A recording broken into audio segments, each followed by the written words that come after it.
புதுச்சேரி மாநிலம் இன்றைக்கும் முழுமையான வளர்ச்சி பெறாமலே இருக்கிறது.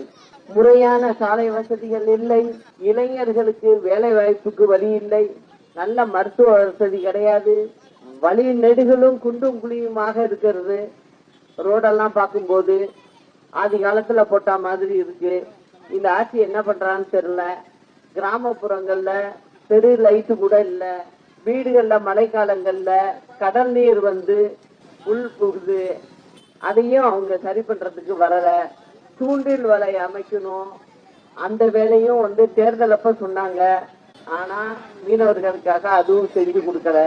அது மட்டும் இல்லாம குடிக்கிற குடிநீர்ல கழிவு நீர் கலக்குதுங்கிறது இந்த புதுச்சேரி முழுவதும் இந்த சொல்றாங்க எல்லாரும்.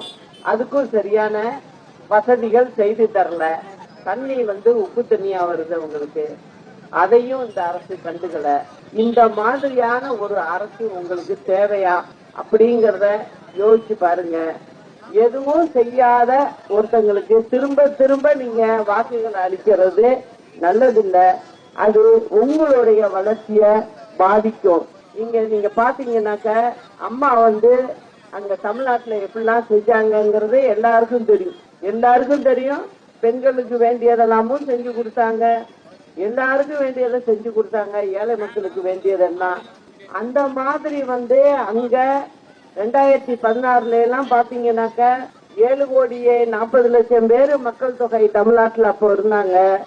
ஆனா இங்க 9,44,000 பேர் தான் மக்கள் தொகை இருக்காங்க இங்க. அதுக்கு அழகா நல்லபடியா செஞ்சு கொடுக்கலாம். ஆனா செஞ்சு கொடுக்கறதுக்கு இங்க உள்ளவங்களுக்கு மனசு இல்லைன்னு நினைக்கிறேன். அதனால நிச்சயமாக இந்த தேர்தல்ல எங்களுடைய கூட்டணிக்கு நீங்க வந்து உங்களுடைய வாக்குகளை கொடுக்கணும். வீணா பொய் சொல்லி ஏமாத்து பேர் வழியிட்ட நீங்க எல்லாம் வந்து ஜாக்கிரதையா இருங்க. நிச்சயமா எங்களுடைய கூட்டணிக்கு நீங்க வந்து வெற்றி வாய்ப்பை கொடுக்கணும் அப்படிங்கறத கேட்டுக்கிறேன். நீங்க உங்க தொகுதியில நிக்கிறவரு நெட்டப்பாக்கம் தனி தொகுதியில நிக்கிறவரு வந்து நம்ம டாக்டர் சிலம்பரசன். அவருக்கு தென்னந்தோப்பு சின்னத்துல வாக்களிச்சு பெருவாரியான வாக்குகளை அளிச்சு அவரை வெற்றி பெற செய்யணும்.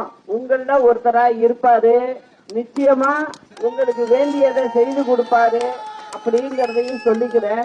உங்க கையில தான் இந்த இது. நீங்க சரியா மட்டும் செஞ்சீங்கன்னாக்க இந்த புதுச்சேரிய நல்ல நிலைக்கு கொண்டு வர முடியும்.